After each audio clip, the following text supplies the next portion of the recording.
Hello, everyone, and welcome to another episode of Modern Mom, where we talk about being a mom in the 21st century. My name is Remy Kay. I am a certified life and relationship coach as well as a comedian. I have with me today my guest, Maria Kovaleva. Yeah. Yes, I got it.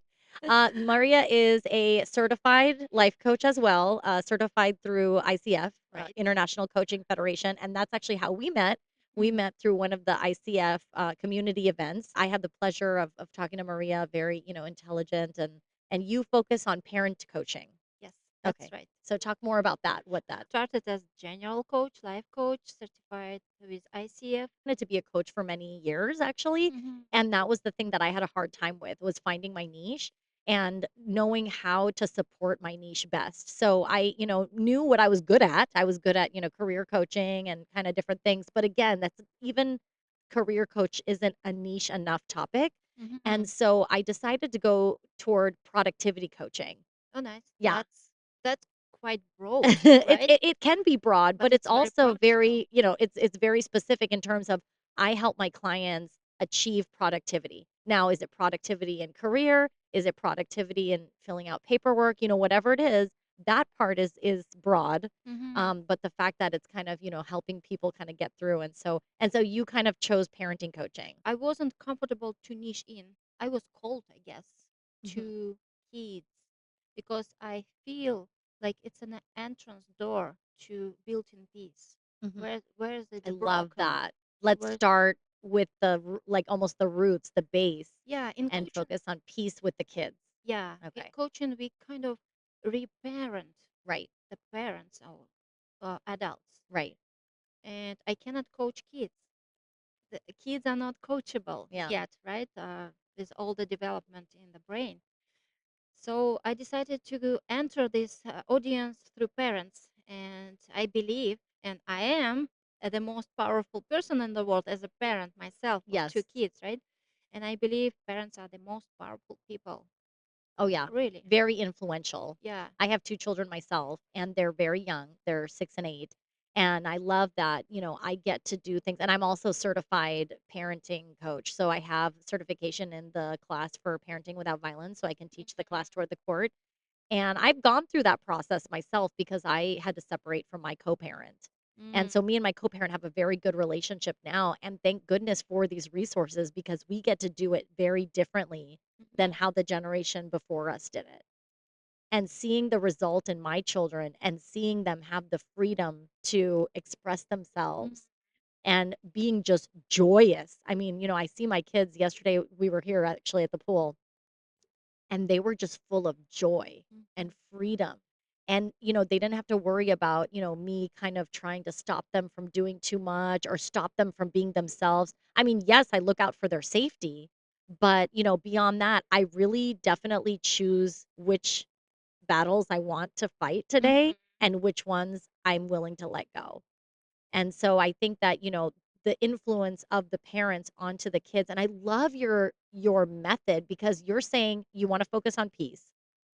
You want to start with the kids because they're still young, they're still palpable. You can't influence them directly, so why not work with the parents in order to cultivate, this parenting that enforces them Mhm. to, kind of reinforce this peace concept. I love that. And it's quite interesting when parent comes to me with the parenting question. Mhm.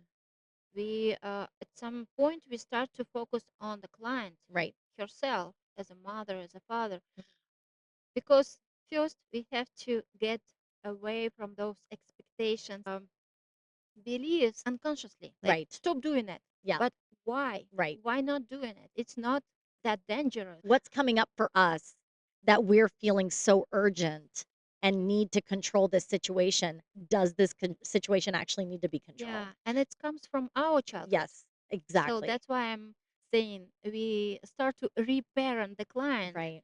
to make her or him a better parent. Right. That's the dynamic. Yep. That's where I kind of chasing two rabbits, right? And I mean, not chasing, but getting. Right. So you were talking about how you're a parent yourself and that influences. Would you be willing to talk about your experience as a parent? How it brought you, what brought you to coaching? I know that's a couple of questions in one. Well, I guess being a mom, when you become a parent, a big chunk of your life and purpose goes to your kids. Right. That's like the nature works, right? Yeah. But I came to coaching to heal myself. Mhm. I started from nutriology to heal my body. Okay. Then I figure out that the missing piece is how to persuade the client to do the right things, Yes. movement, food, everything. And coaching was harmonious way or very practical way how to get to the point that client herself will start or herself will be motivated to change her lifestyle to Mhm. the better, right? And for the parent question, I have, I think I have quite unusual situation because I have two kids. Mhm. The older one almost 18, Mhm. the younger one almost 3.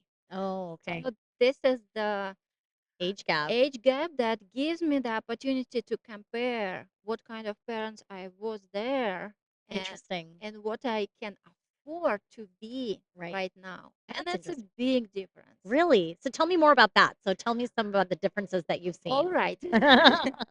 So the first child was born in Russia, Mhm. and with all these insecurities around my motherhood, because I've been in a different place from my parents, Mhm. only with my husband and his parents, and all the situation was so different, different city, different everything, and I became a mom in that situation. Mhm. It was difficult for me to keep my identity, myself exploration, and being a mom. So I kind of cut one thing and focused on it's kind of in survival mode as a Right. mom, Mhm. doing what I've been told to do by doctors, by other moms, by relatives, like Mhm. just to get through. And then I divorced Mhm. in 5 years, and 5 years of a single motherhood Mhm. was very, I would say, forming years for me as a mother Mhm. because I got my freedom in decisions Okay. and responsibility. More Right. responsibility, but I enjoy it so much, Mhm. really. I enjoy this responsibility. It for me, freedom is more important than kind of hardship in dealing with all Sure. the issues. Mhm. And here we are today. So the youngest one, 3 years old. I'm a coach, which it helps a lot Right. in mothering.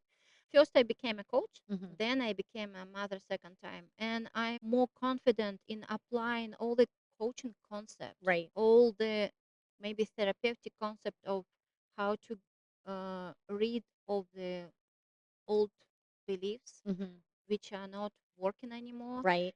with understanding about myself Mhm. as a mother, as an individual, as a person, and as you said, choose my own battles Right. without any fear of not meeting somebody's expectations. I All love the that. responsibilities on me. Well, I have my husband here. He is a perfect in how to say, separating the responsibility. We support each other so much. Oh, I'm that's I'm wonderful. so grateful that I could take the guilt of divorcing my first one, Mhm. because it was a lot of guilt, Right. and I was kind of, it's not a comfort, but it's the way to freedom. Yeah, okay, you want to put all the guilt on me because Right. I was initiator. Mhm. That's fine. I will hold it for some time, Mhm. and I throw it away, right? Right. I love that. Yeah, discard it. Yeah. Discard like, you talked about core beliefs. I love that concept and I talk about that a lot.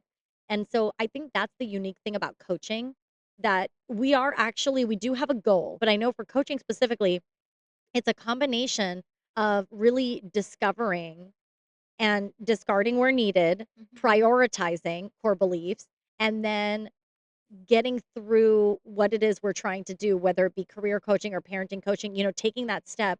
So there is this duality of macro idea, the core beliefs, and then the micro expressions and the micro tactical interactions that we Right. have. Because first of all, it takes a lot of strength to admit I need help. I need a coach.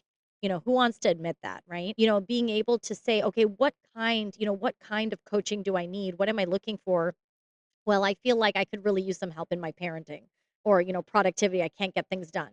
What are my stuck points? And then having someone kind of be there with you and, hold accountability. That's a part of, coaching is being held accountable, is understanding, what it is that kind of needs to be done next, understanding what the big issues are, and Mhm. then tackling those one by one. Because obviously you can't build Rome in a day, right?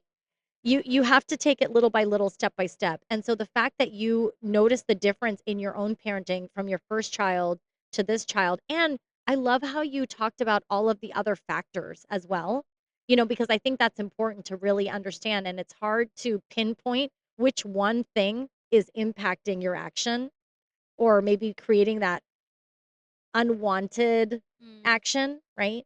And so I think that I love that you really hit the nail on the head. And I think your very varied, diverse experience as a parent is so helpful. Right. Yeah. And I really like how you mentioned that it takes a strength Yeah. to ask for help. Yep. And it's really important concept. The strength. Yeah. It takes The strength strength, to ask for yeah. help.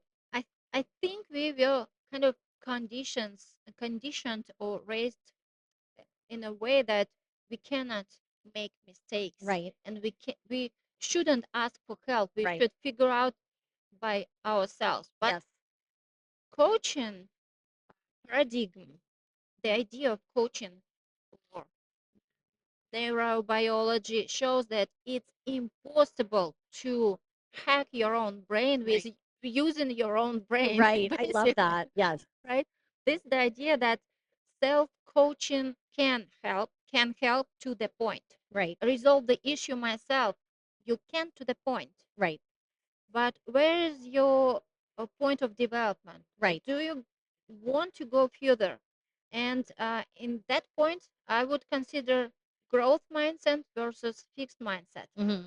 Oh, did you read that book, Mindful? Yeah. Me Uh, too. well, that my book now is in on the shelf of my older Really? daughter Oh, because like nice. Yeah, it's Mindset. That's the name of the book, uh, right? Or growth mindset. Growth Yeah. Mindset. Right. Okay. Yes. So neuroplasticity is the thing. Yes. Yes. That everything is in movement. Everything can be wanting to grow, to improve. That's the kind of progress of the humanity, right? Mhm.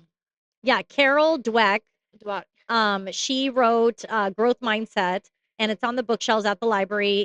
Definitely pick it up. She talks about this concept of fixed mindset versus growth mindset. And even as I mentioned those two categories, people are on a spectrum. So it's more like a spectrum. So maybe, fixed mindset is on one side, growth mindset is on another side, and people vary on that spectrum even as individuals. And one of the questions that really jumped out to me, because this was a question I had, if I am a fixed mindset, can I shift to a growth mindset? And the answer she said was absolutely yes, you can. yes, And you mentioned neuroplasticity. Talk yes. more about that.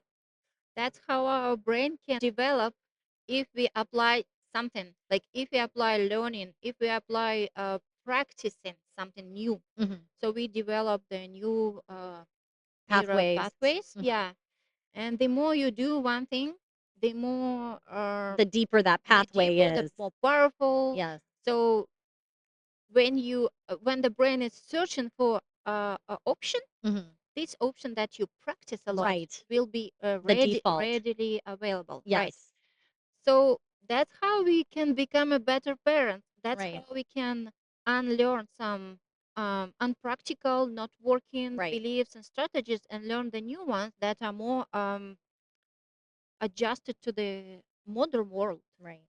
that more adjusted to our new personality. We are evolving all the Oh, time yeah. during We the have life, to. right? Yeah. Yeah. And then we just went through COVID and that, you know what I mean? And it's like every time, and look at how, as a population, I mean, it was so unfortunate. What an unfortunate thing. But as a population, we've really adjusted and readjusted to a lot of fast changes within just a couple of years.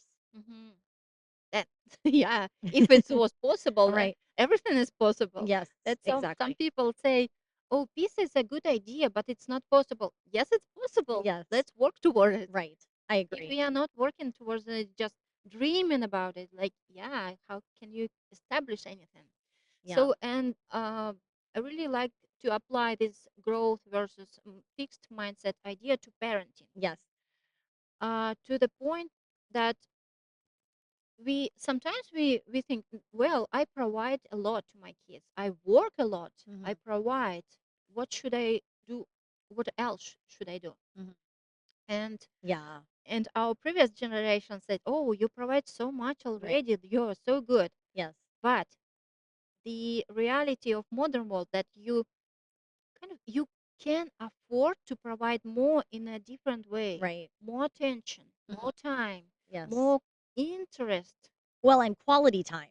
That's So quality, yeah, I different quality, not material, exactly. right? Exactly. But the Yeah. one that the kid, the human being, uh, okay, it's kind of dramatic, but on the deathbed, Yeah. we will not remember anything material. We will Yeah. remember their relationship to It's other true. humans. When I make a decision, I check in with several versions of myself. Mm, 4-year-old me, and I just added 1-year-old me because I realized 1-year-old me is actually very different from 4-year-old me. So, 4-year-old me, 8-year-old me, 15-year-old me, mm, and deathbed me. I admire something about what I had during those mm, ages. A type of freedom, mm, emotional freedom, mental freedom, belief freedom, right? Curiosity, right? And then deathbed me is the one that I check in with to see, hey, if I were to, be on the deathbed, how would I feel about that decision then? So an example is when I took my maternity leave. mm, It was my maternity leave for my first daughter, and, there was a decision to make. I could either take a 3-month or a 6-month. mhm, And when I checked in with Deathbed Me, it was not a question. The mm, decision was not a question. This is your first child. And if am I going to be more worried that I didn't get back to work fast enough? Or am I going to wish that I spent those precious months mhm, with my first child? It was not a question. So that's why I kind of check in with that version mhm. because she's got perspective, right? And I actually visualize her, what she might look like, Wow. how she's surrounded by, children, grandchildren, etcetera, where she might be. And so, I think it's really important. I don't think it's morbid. I don't think it's dramatic. I think it's important. You see, in the yeah, it's in the modern world, among the working parents, the decisions of 3 months period are that important. It is. Yes. And from some perspective, it might seem like doesn't matter. Like 3 months, 6 months, it's Right. too early anyway. No. But Not at that age. for Yeah. the mother, Yeah. it's very important. This 3 months, and not the 3 months, but the decision, Right. right? Mhm. It was empowering, right? It That you was. chose. See, I really like your method to compare yourself at different ages, but I would definitely, for me, I would add 40 years old. Okay. Well, For I'm me, 40. oh, right. I'm 42. I'm 44 this year, Okay. and for me, it was a big change in my life, in my perspective, and when I went for my birthday alone first time, Mhm. just being alone Mhm. for my birthday, it was kind of uncomfortable decision to make. Mhm. Now it's comfortable, but that one, the first one, was uncomfortable. And from that period of time, I started to study coaching. I started to change so many things in my Same. life. Same.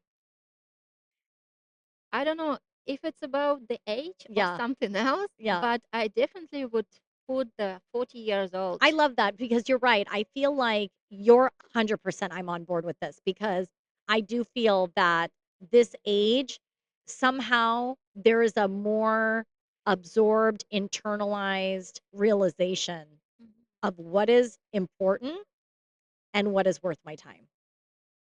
Certainly at this age, I feel as though I am quick Mhm. to remove myself from anything that is not serving my best and highest good. And in addition to that, something that may have triggered me in the past, Mhm. I get to look at it from a totally different perspective. Mm. So my perspective has changed and my priorities have changed Right. at this age. So I And hunt yeah. the timeline is approaching the deathbed. I mean, we're closer than we were 40 years ago. Yeah. So you're like thinking, how much more time left? Right. Nobody knows. Actually, it's not. It might be not 80 Yeah. when the The time approaches. It might be earlier. So for me, it was quite a stretch when you said 15 and the deathbed. yeah. Well, I'm kind of moving it further my deathbed. Yeah. So I would like to insert some other periods of time, 40, Yes. maybe 60. Mhm. I would say it will be another life-changing period. Milestone, yeah. I don't know why it feels so, Retirement, a lot of but people retire around I know. 60. Yeah. You know, I will share it from yesterday's session. So we started in relationship in coaching relationship with a client. Her first sessions, she said, "I'm a professional. I'm a mom. I want to retire in 12 years." Mhm. All right. The second session, Mhm. the question aroused, "Why do we work at all?" Right. Like, oh From wow, her from the client? from the client. Okay. Yeah, like Yeah. that. That's the speed of progression Right. in one client. Yes. And yeah, she's approaching 40 years old. She's Okay. 38. And for me, it's like, all right, my theory about 40 years old is quite right because we start to question these heavy questions, Mm. but they are so important for our the last the remaining time. Right. No, I agree. I think at that point, we are not only questioning our own core beliefs, but we're actually starting to question society's core Mhm. beliefs, right? Like this idea of, the a person needs to exit the home and work outside in order to provide for the family. I think that our society's been doing a good job in breaking free from that paradigm and Mm. starting to see that maybe are there other ways for us bring abundance to our family and also not just the financial. So you mentioned, nurturing physically, Mhm. providing for the family, mind and spirit. So when we're raising children, we're not just teaching them how to physically, be taken care of, but also Mm. the mind and the spirit. And so it's like, as a parent, when I think of even working, for example, so I actually got my MBA while my kids were little and they Mhm. watched me do that. And I'm so glad I did that because it wasn't just about me, retrieving a higher level of degree for my benefit. I wanted them to watch me as a student, Mm. as an example. So that made sense. That decision made sense from that perspective. A lot of skepticism Yeah. from those who don't want or afraid to grow. Mhm. This Yes. awakening stage Mhm. is might be funny for somebody, but if you embrace it for yourself, Mhm. that's very progressive in your life, Right. at least. You know what I've noticed though? People who are the most skeptical are the most likely to change. Yeah. I'll give you an example. So I'm running for school board right now, Hmm. and I've been having conversations with different people. And in my conversations, I have been saying a very similar to almost the same mission statement across the board. And they're kind of look at me like this. Uh-huh. But let me tell you, they've heard me. Is what I've said what I'll say. They've heard me. I've seen implementation correlated around the same time as I've stated these things, if you know what I mean. That's the you develop the relationship with them, even with skepticism, but Yeah, they related to this right. topic, right? Yes, They connected to it. yes, So yeah, it's like it's easier to flip it is. A than from ignorance.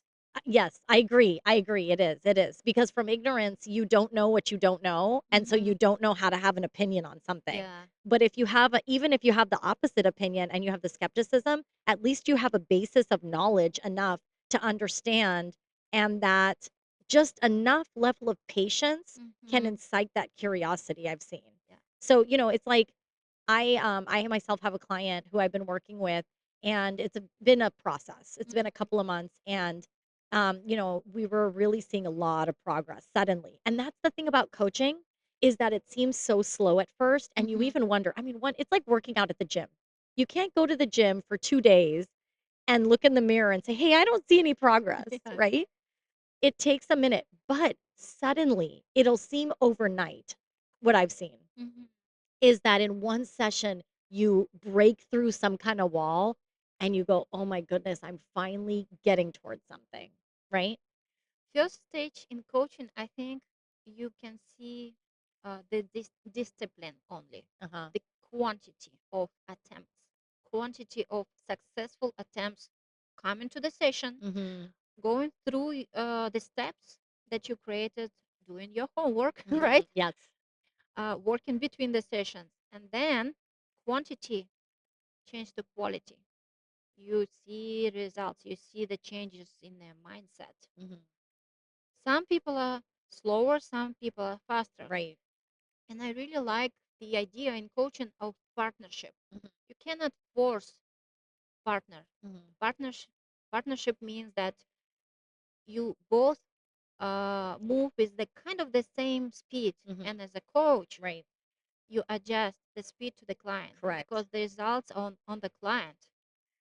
And if you force, the result will not be his or her, Right. right? And it's essential that the results are belong to the client Right. to make them sustainable, make the change sustainable. Yeah. No, and as you were talking about, you mentioned something very important. We were talking about skepticism versus ignorance. Right. If the client is ignorant to the reason why they've made this progress, like you said, it's not sustainable. They're not going to Mhm. be able to sustain it. But if they watch themselves make the progress and they understand what changes they made in order to make that progress, the likelihood of sustainability is so much higher. Yeah, I'm a very big fan of going deeper to even in executive coaching, Hmm. even in performance coaching. Yes.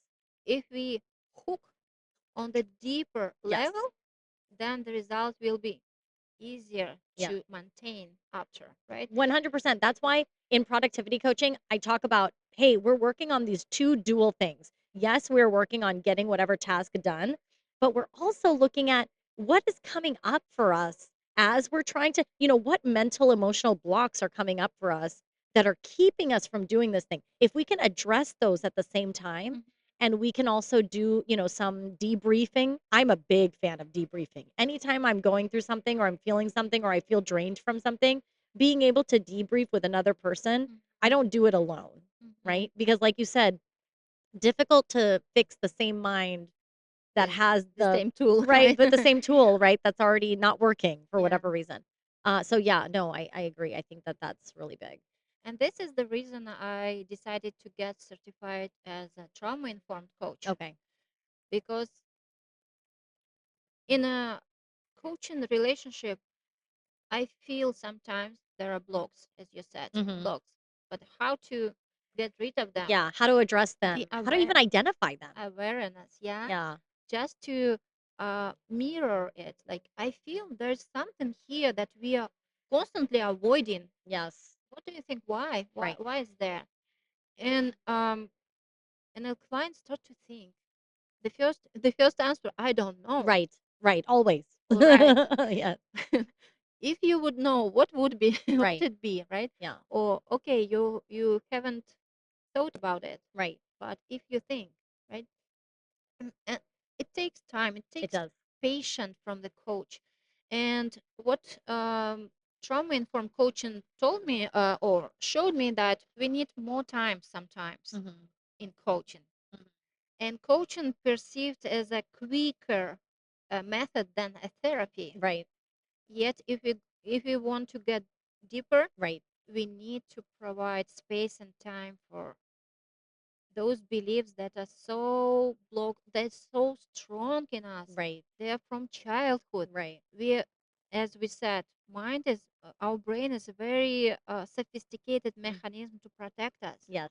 and those blocks are for protection. Yes. And before the client is ready to Mhm. address them, we don't have a right to dig out Right. because we are removing the protection Yes, and it's the true. relationship will not work. Yeah. Well, I mean, So, and that's outside of the scope of coaching also, is yeah, that, at some point there does come a time where I do check in with my client to make sure that they are seeing someone regularly. Mm-hmm. Obviously I'm not a neurologist, I'm not a therapist. Right. At times, especially, with trauma, having I myself have seen a therapist who has expertise in EMDR. Mm-hmm. And I've used also for myself, I've used emotional freedom therapy and things like that. So, those are times when, as a coach, I would refer my client Yes. to a therapist, and I would say, this is maybe the, different types of therapists that are out there. And if there's one of them really speaks to you Mm-hmm. that you think would be able to help you with Yeah. this, then, I would definitely recommend that. Yes. And then work with that therapist maybe in conjunction, because sometimes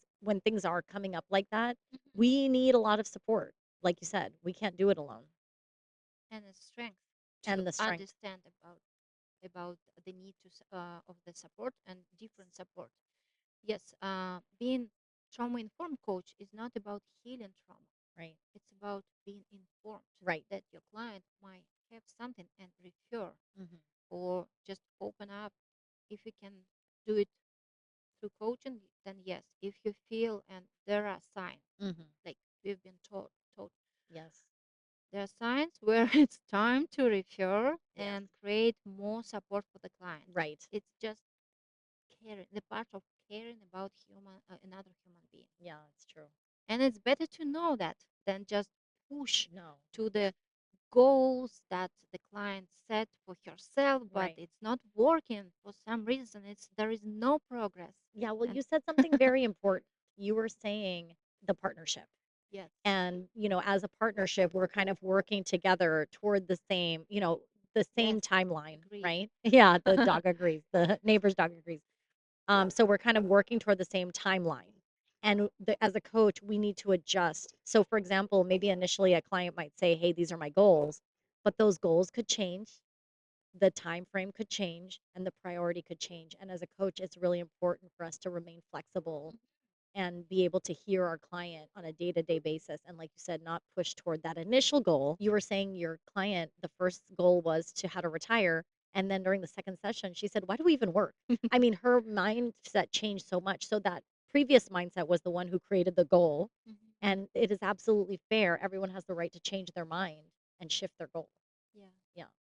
Well, another very important question of here was connected to the blue zones where people live longer. The study, China No, study. tell me more.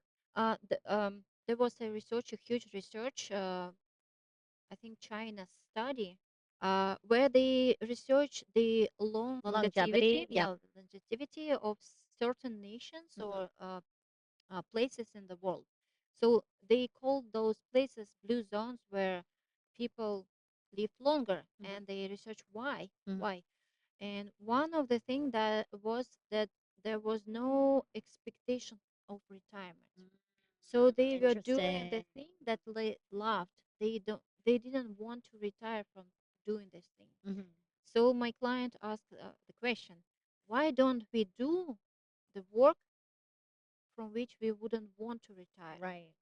That was a very important, profound question. And I'm like, that's why I chose coaching. I don't Yeah. want to retire from Yes. helping people, Same. right? Same. Mhm. And in certain point in our lives, do we do this change. Yeah. The shift, career shift. Not all of us. Yeah. Well, okay, so you said something really interesting. You talked about this blue zone. You mentioned the longevity. You mentioned about, the one of the differences is that these folks didn't retire. There's a book actually by Robin Sharma. So two books. One is the 5 a.m. Club, Mm. and the other one is the Manifesto of a Hero, the Hero Manifesto, Manifesto of a Hero, one of those titles. And he specifically talks about obviously 5 a.m. I don't unfortunately do this on a regular basis. I do get up and go to the gym at 6 a couple times a week, but he talks about getting up at 5 a.m. He talks about working out a couple times a day. A day, okay? So initial workout in the morning, and then a small, walk, something, staying active essentially.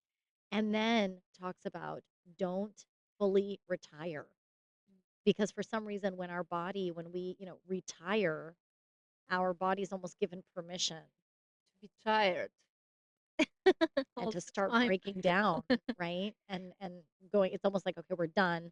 Our productivity is done. Our purpose is done. Now it's time to go away, essentially, I right?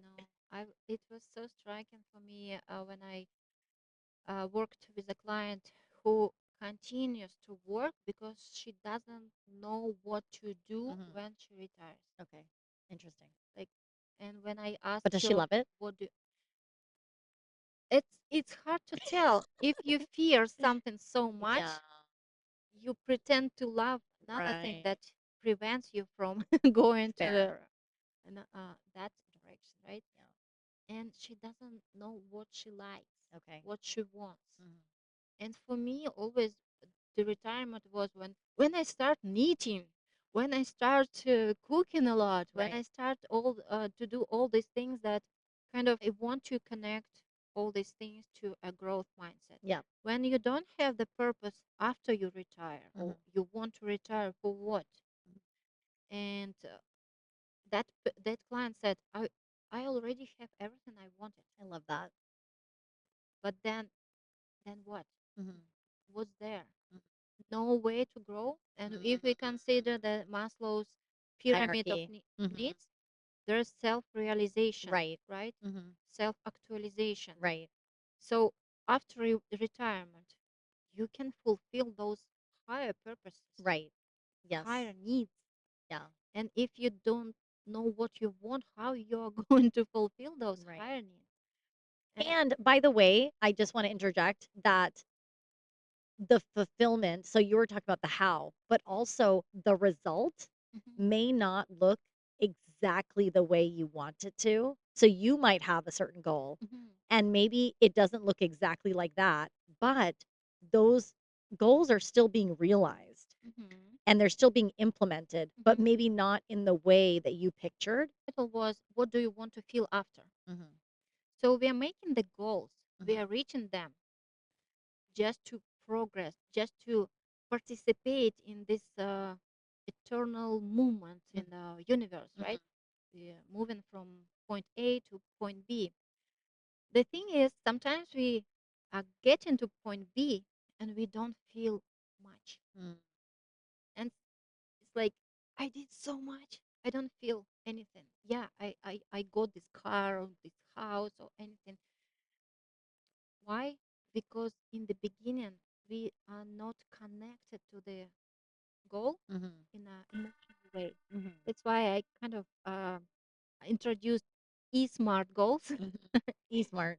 emotion, Oh, E for I like that. emotion. Well, and also I also wanna mention that culturally, so I know, for example, the culture that I originate from, there is this fear of they call it nazar, which is the evil eye, Mm. and so there's almost a fear of celebrating Oh yeah. reaching the goal because, "Oh my gosh, if I were to celebrate reaching the goal, then who knows, maybe either I'll be blocked from my next goal or somehow this will be undone." So there is that cultural aspect too. Interesting. I'm came from USSR, Uh-huh. from socialist culture, Uh-huh. where celebration wasn't also like allowed, Oh, kind of, okay. because of other people can see your prosperity and success, and then they can government a vision that you have more money than others. And in communist or socialist society is Okay. not very good thing that somebody is more rich than others. Okay. Okay. So it's like So it's very similar. practical, The right? culture is Survival. not supporting No, celebration. no. So we come from these cultures that don't support celebration for it's whatever reason. it's getting to the point that parents don't celebrate the successes of their kids. Yeah. They don't praise them. And how you can establish a strong self identity, self worth, if the closest adults are not celebrating your achievements. Mhm.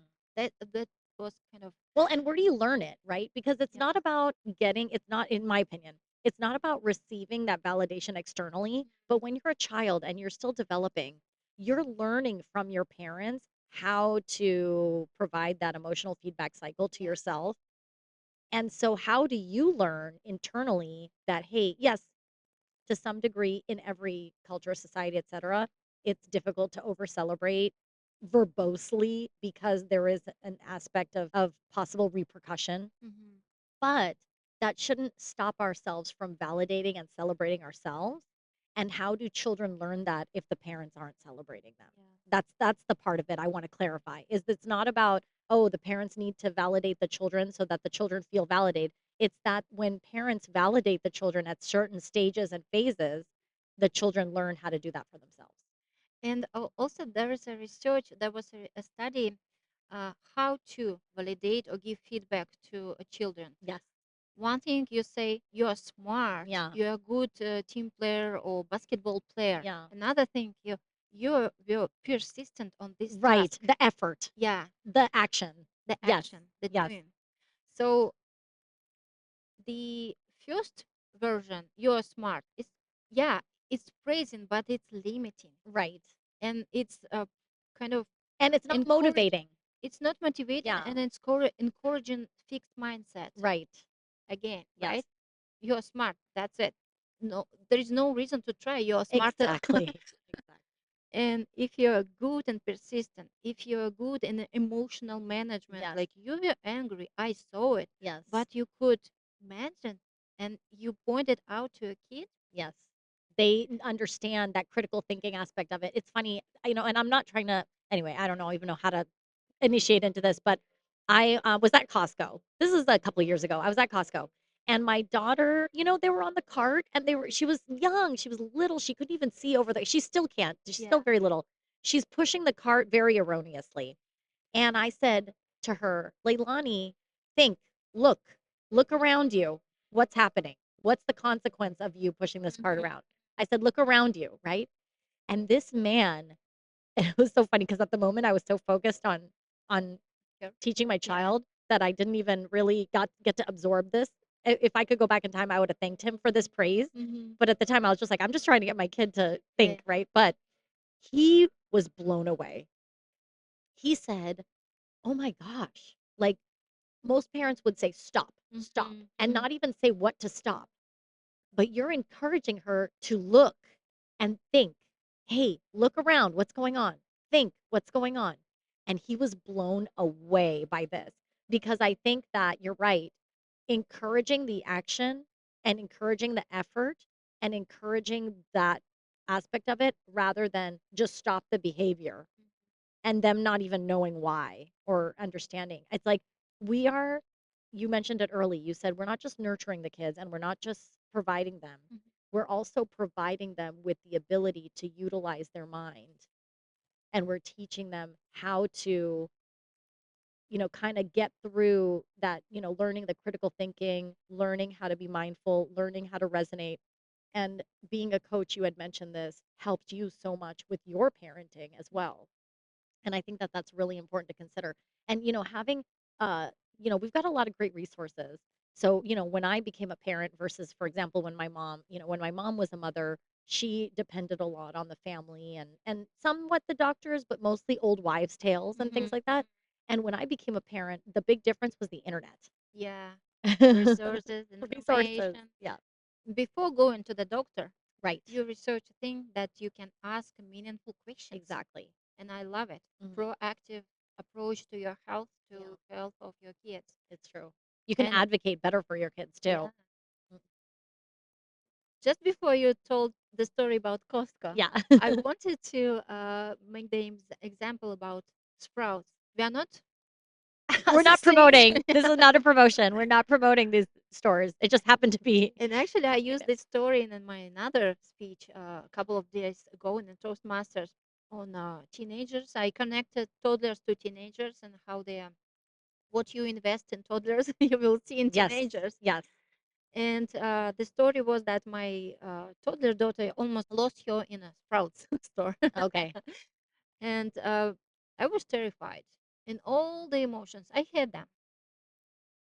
I didn't yell at her when I saw her standing near the exit door from the store. Mhm. You, Yeah. you felt it Yeah, right I felt it. instantly, Yes. right? Yes. What could happen, right? Yes.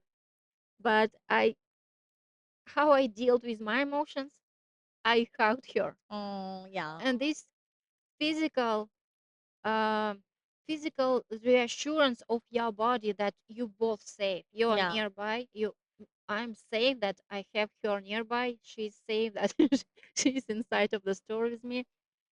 And then I said, thank you, thank you for staying Yeah. inside. Wow. because it was a matter of time, I guess. Yeah. But I don't know. It was intuitive Mm, decision. mhm, But then later I thought that okay, I connected to her emotional mhm. brain. Have you read this Full Brain Child? No. That's a No, good that's one. one. It's a good one. Okay. Yeah. I'm gonna have to put that on my list. So first I connected to her emotional brain. I hugged her. Mhm. Then I connected to her logical brain. Ah, okay. Thank you for staying inside. Mhm, Thank you for calling mama, mhm, mhm. asking for help. Yes. That's empowering. Hopefully, she will remember those two decisions of yours. Right. Then it was reinforced when you hugged her. Yeah. Yeah. So it was quite an experience, Mhm. but I I thankful to myself. You know how there's I don't know, in Instagram, the The music videos. or Oh, the yeah. videos, like, first I want to thank me.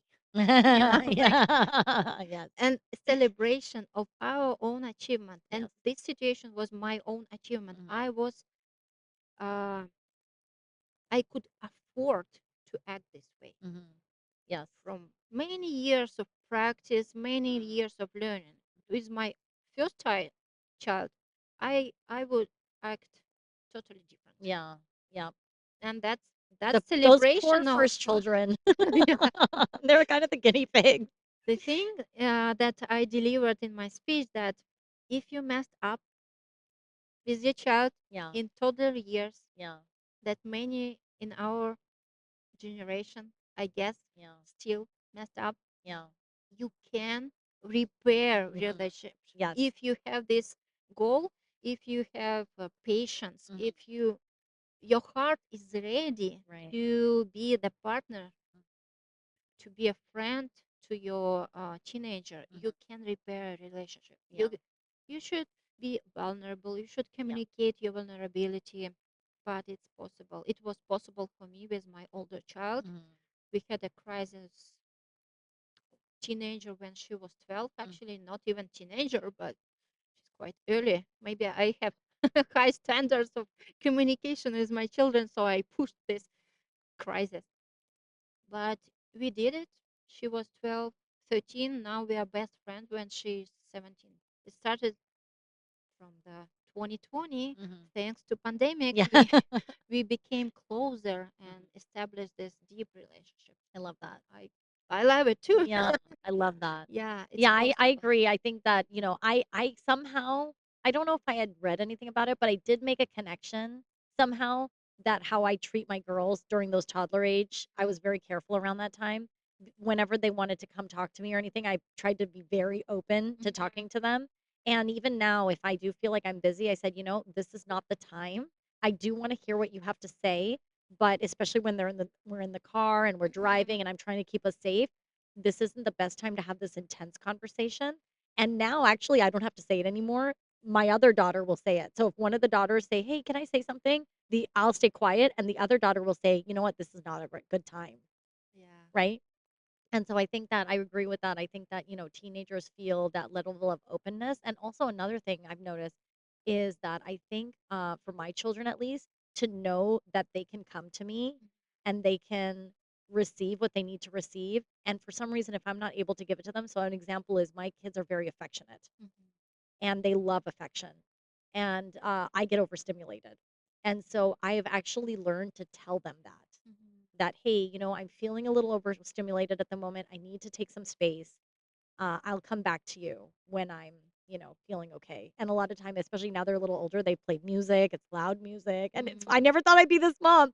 I used to love loud music when I was young and I still do to some degree, but they'll be listening to loud music and they're dancing and they're doing all these things. And sometimes I just need a minute Mhm. just to take the space. But the fact that I can say that to them and my daughters are very understanding about it. They say, "Okay, mama, come out when you're ready." And then they'll do that. But I, definitely and I talk a lot Yeah. obviously, but I talk a lot to my kids and I explain each step to them, right? And I've noticed that they are very receptive to that communication. Just because they're little doesn't mean they don't understand. Yeah. Yeah. that's about trust of Right. their abilities.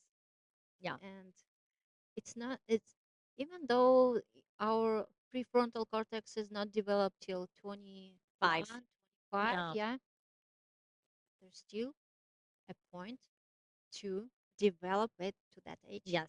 starting from early age. Yes. And you said decision making, the consequences Yes. in toddlers' years, it's like it's not there at all, Right. right? So we connect to emotional level more Mhm. than to logical, and yet we still practice connection to logical. They will pick up Right. whatever they can, Yeah. but it's good thing to start earlier. Oh, yeah, because they're Even receiving that for logic. our own practice, Yeah, right? it's true. Yeah, having that patience. So, okay, so let's change gears a little bit because you mentioned Toastmasters a couple times, and that Yeah. was one of the things that I wanted to talk about too. You're doing this great initiative where you're actually influencing kind of coaches to get more involved in Toastmasters and have a group for coaches specifically. Talk more about that.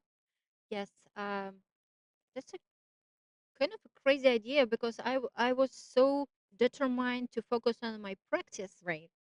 and I was a president in Toastmasters Club for 6 months. Hmm.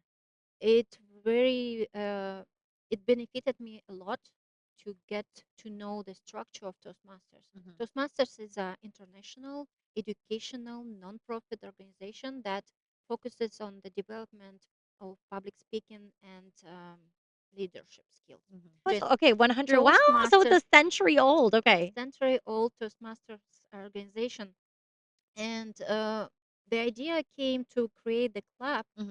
for coaches ICF specifically. Hmm. Why? Because, well, I'm accredited, I'm a certified by ICF coach for the reason because I really like, maybe it's old way of thinking, but I come to this conclusion that I really value the standards and boundaries of the profession Hmm.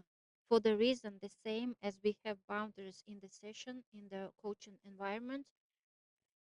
We have boundaries in our personal boundaries, we have boundaries with our kids. Boundaries give safety, Hmm.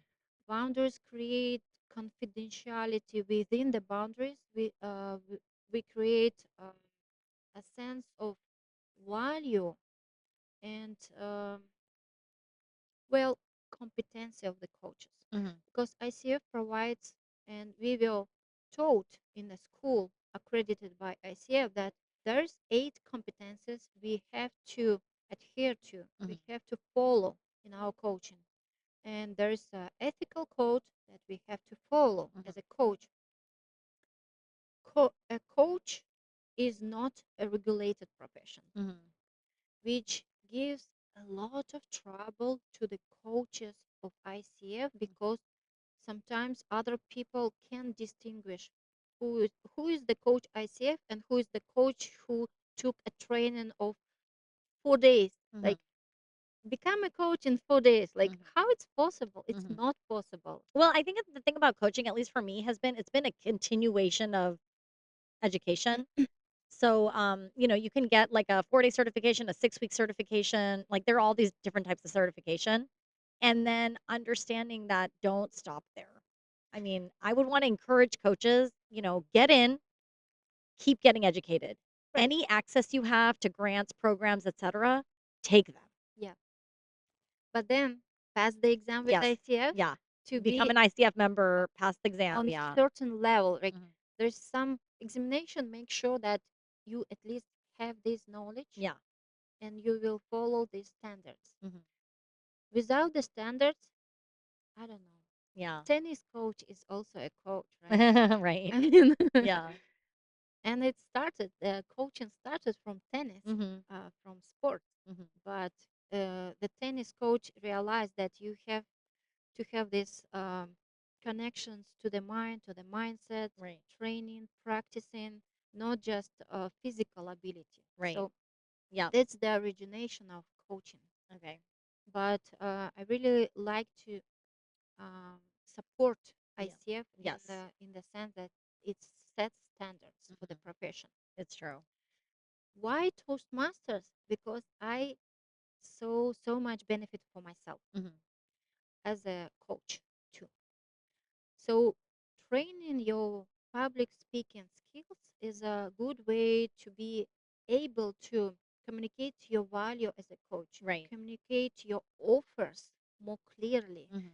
um, and the leadership skills. It's always a good a set of skills anyway. And in organizing your business and communicating with other organizations. And my interest in this club is to provide practical tools for coaches for self-development. Mhm. Again, going back to the mindset, Mhm. the progress is never ending. Mhm.